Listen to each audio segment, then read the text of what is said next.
How to pan sear a thin steak. I'm doing something really simple right now, sprinkling pepper over one side of a half-inch thick steak and throwing it in a pan of butter.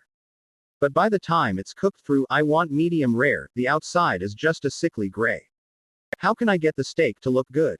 Edit, they're actually even thinner, maybe less than half an inch. And they keep cooking through to well done and gray on the inside almost immediately. I would actually recommend the opposite of what was said above. Since the meat is so thin, you may have much better results pan-searing it in an extremely hot pan from slightly frozen.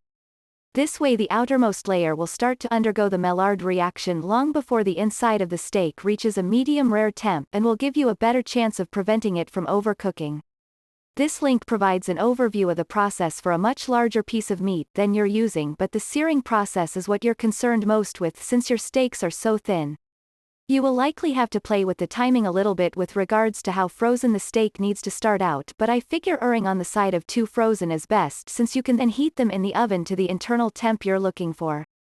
http://www.thekitchen.com/for-steak-first-freeze-it-solid-first-hour-165793. See link.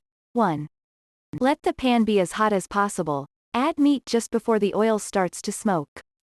Make sure the meat is not wet, dry it. Water will steam before you get the steak to look nice. Making that steam will reduce the temperature in the pan and not enough heat is left to make the steak look nice. Do not put too much stuff in the pan. Do only 1 or 2 steak at a time. Do not fill the whole pan. Use a pan with lots of thermal capacity, i.e., a heavy, thick iron pan, not a thin pan.